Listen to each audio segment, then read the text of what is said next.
Good morning to you all. मैं रमेश बिरादर, सभी लोगों को मेरा नमस्कार आदाब अर्ज़ है। आप लोग अपने घर में बैठकर हमारे क्लास सुन रहे हैं या मैं आशा करता हूँ, और जो मैं स्टडी मटेरियल आप लोगों को भेज रहा हूँ उसे भी देख के आप पढ़ रहे हैं। यहाँ मैं समझता हूँ कि आप लोग अपने काम पे अग्रसर हैं।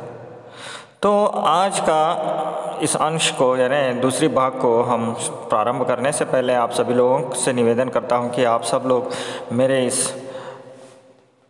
मेरे या हमारे इस कॉलेज के चैनल को, हिंदी डिपार्टमेंट के चैनल को सब्सक्राइब कीजिए। वहीं पर साइड में एक बेल का आइकन का बटन होता है, उसे क्लिक कीजिए, तब आपको सभी नोटिफिकेशन आपको विथआउट चेकिंग यानी आप लोगों को जांच करने की कोई ज़रूरत नहीं पड़ेगी। जब भी मैं वीडियो डालूंगा तो आप लोगों को आराम से वो वीडियो आ जाएगा। तो यहाँ निवेदन करते हुए हम देखते हैं कि आंगन में एक वृक्ष दुष्यंत कुमार जी का लिखा हुआ उपन्यास, जो सामंत वर्ग अपने आप को बचाने के लिए लोगों का गला ही नहीं, खुद घर वालों का भी वो अत्याचार करते हैं, घर वालों पर भी अत्याचार करते हैं। अपने जिसको वो चाहते हैं उसे भी वो किसी भी हद तक उसे खराब करने में या उसे बिगाड़ने में वो हिचकिचाते नहीं। यहाँ इस कहानी का मूल अर्थ है, मगर हम इस कहानी के दर बदर एक एक अंश को हम देखेंगे। तो हमने पहले अंश में हमने देखा कि जो इस कहानी के, जो उपन्यास कहानी के नायक हैं चंदन, वे पी कर घर को आया है, पिताजी के हाथ से मार भी खाया हुआ है और माँ का विरोध भी हो जाता है, और मुंशी जी अतिकुर रहमान वे आके इन दोनों के बीच में सुलह का काम करते हैं। तो सुलह करने के लिए वे आए हुए हैं, और माँ क्या बोलती है आखिर में, इंसान को इंसानियत तो होनी चाहिए। आप सभी लोगों को याद आ रहा होगा, तो इंसान को इंसानियत होनी चाहिए। इस बात पर मुंशी जी का कोई प्रश्न का उत्तर नहीं आता है और वे उनका मुंह ताकते हुए बैठ जाते हैं। रात का समय था। पिताजी और माताजी का, जो लेखक के पिताजी और माताजी थे, उनका मुकदमा चालू हुआ था। दोनों कोने में बैठे हुए थे और जो हमारे लेखक हैं वो उनको नींद लगी हुई थी। तो नींद में से जब गोली की आवाज़ सुनते ही उठते हैं तो देखते हैं कि माँ का अभियोग चल रहा है, यानी माँ अपनी दलील पेश कर रही हैं। तो बोलती है माँ, मुंशी जी को एक तरफ देखती है और अपने पति को एक तरफ देखते हुए बोलती है, क्या किया है तुमने? मार मार कर लड़के को खाट पर बिछा दिया। यानी लड़के को मार कर इन्होंने खाट पर बिछा दिया है, और इन्होंने लड़के को इस तरह मारते हैं क्या कि बोतल जो उसके जेब में थे वो बोतल ही उसके सिर पे ले मारे। अगर से बोतल कहीं उधर इधर लग जाती तो बच्चा तो हाथ से गया था। तो ये सब कुछ किस लिए, या गुस्सा किस पर कर रहे हैं, क्यों ऐसा करते हैं? माँ पूछ रही है। मुंशी जी बैठे हुए हैं, तो माँ बोल रही किस पर ये गुस्सा है? तो ये कौन से बहुत अच्छे हैं, जब भी गांव को जाते हैं तब वो खुद 2 बोतलें साथ में लेकर आते हैं। मुझे मुन्ना ने कई बार, मुन्ना यानी छोटा जो बच्चा है उनका, जो लेखक है, उसने कई बार पूछा है कि पिताजी उनके बस्ते में क्या लाते हैं।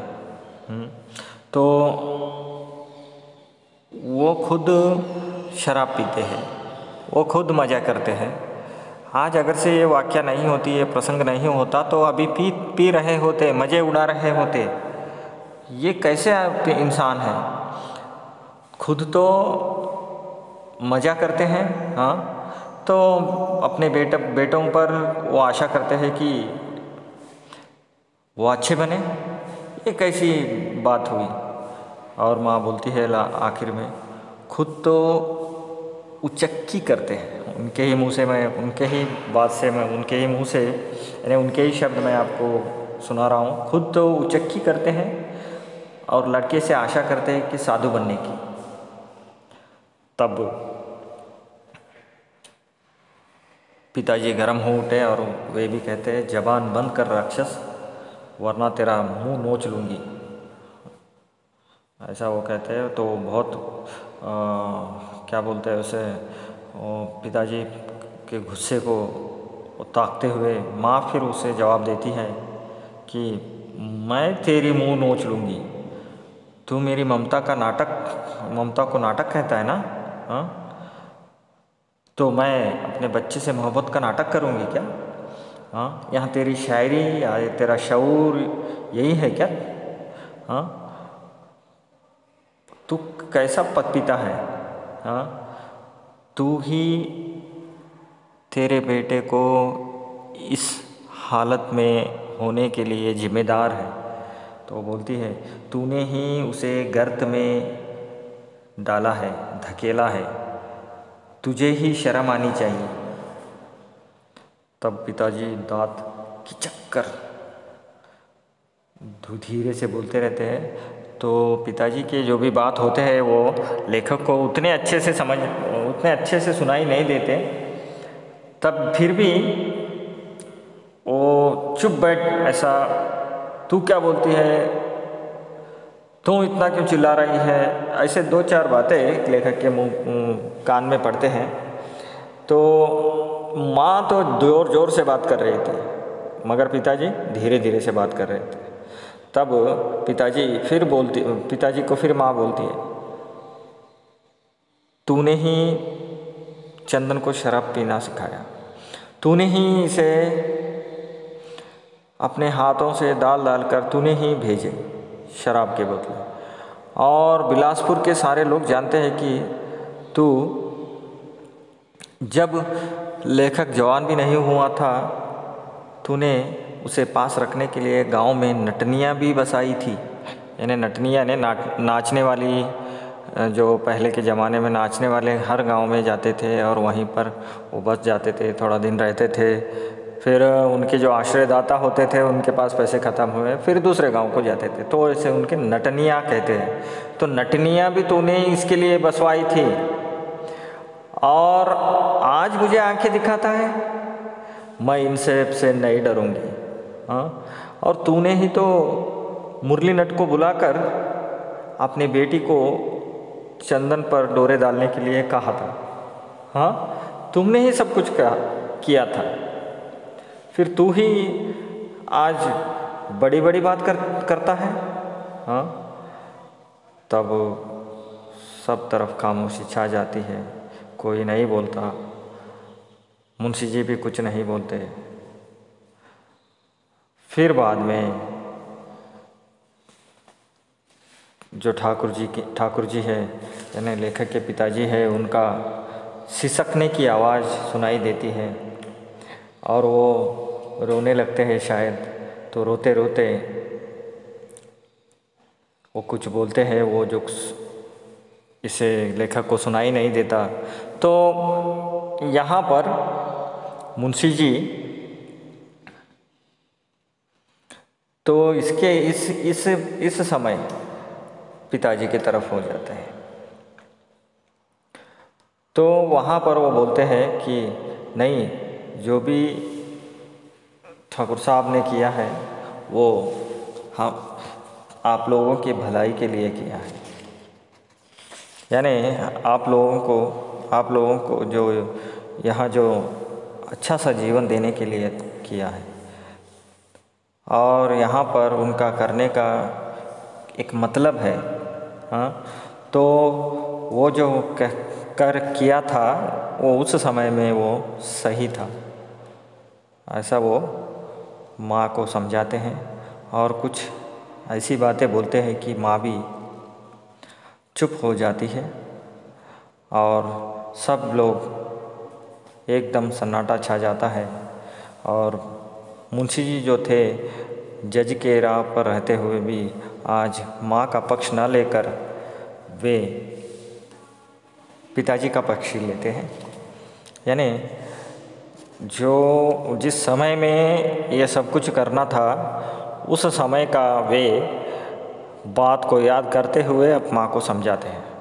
तो वो समय क्या होगा, माँ को ने पिताजी को उसने सही कहा हा। फिर यहाँ पर शराब पीना, उसे बातें सब सिखाना, ये सब कुछ क्यों हुआ होगा, यानी पिताजी उसे इन सब के लिए क्यों उत्साहित या उत्सुक किए होंगे। इन सब प्रश्न लेखक के मन में और गाढ़ा हो जाते हैं और प्रश्न के ऊपर प्रश्न, प्रश्न के ऊपर प्रश्न। चंदन भाई साहब क्यों इतना सामान लेके आते हैं, इतना पैसे कहाँ से खर्च करते हैं, शराब क्यों पिए, ये इसके शराब पीने के पीछे जो पिताजी का हाथ था वो भी सही था। तो इन सब प्रश्नों को वो ढूंढने में लगा हुआ है। उसके बाल मन में इन सब प्रश्न का तिलमिलाहट उठ रहा है। तब सुबह हो जाता है, रात का समय, सब लोग सो जाते हैं, बत्ती बुझ जाती है तो लेखक भी सो जाते हैं। सुबह होती है, चंदन भाई साहब मुरादाबाद जाने के लिए तैयार हो जाते हैं। वे अच्छे से कुर्ता पैजामा पहनकर माँ के सामने आके खड़े हो जाते हैं। लेखक उसे देखकर पूछते हैं कि कहाँ जा रहे हैं, तो मैं वापस गांव जा रहा हूँ। तब चंदन भाई साहब लेखक को अपने गोद में लेते हैं और बातें करते हुए वहाँ लेखक को बोलते हैं कि अब की पार जाऊँगा तो तुझे एयरगन ज़रूर भेजूँगा। यानी लेखक को छोटे छोटे खिलौना लेना बहुत पसंद था, तो खिलौने के लिए वो कभी भी चंदन भाई साहब को प्यार करता था या उनसे वो आकर्षित रहता था। तब वे जाते जाते ये भी कहते हैं कि मैं इस बार तुझे एयरगन दिला दूँगा, तो मैं ला के दूँगा। तब लेखक को बहुत खुशी होती है और बोलते कब तक आएगी एयरगन। तो जब भी मुंशी जी आते जाते रहते हैं, जब भी आएंगे तो मैं उनके हाथ से भेज दूँगा।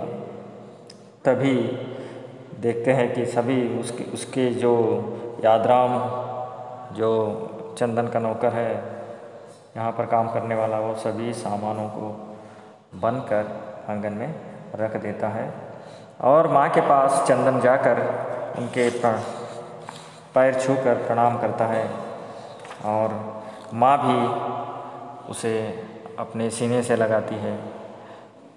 कभी आज तक कभी भी चंदन माँ के पैर छूकर प्रणाम नहीं किए थे। तब माँ को भी बहुत एक तरह से उन्माद या एक तरह से दर्द होता है और वो चंदन को गले लगाती है।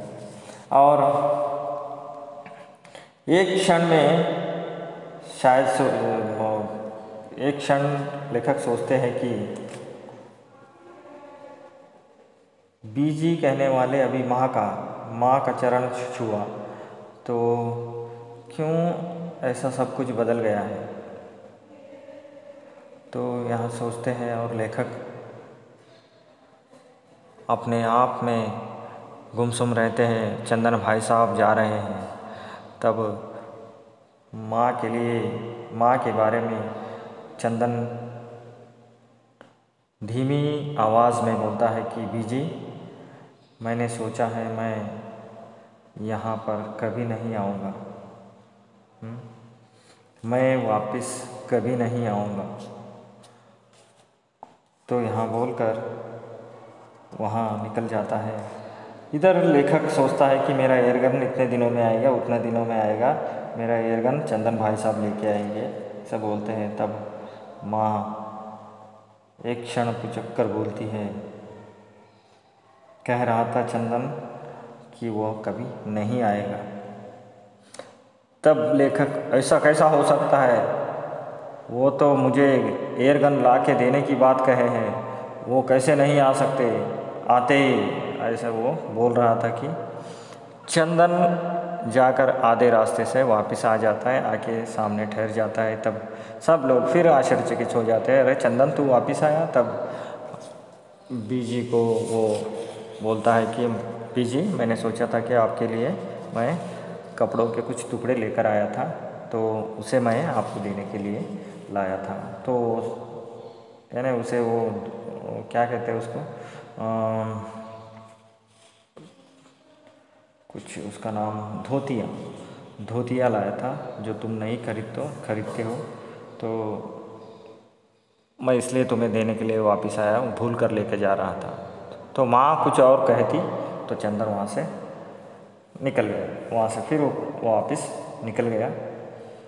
तब जाते जाते लेखक को बोलता है, हाँ अच्छा, तो मेरे साथ तेरी एयरगन मैं ज़रूर दूंगा। तो दोनों वहाँ से निकल जाते हैं। तब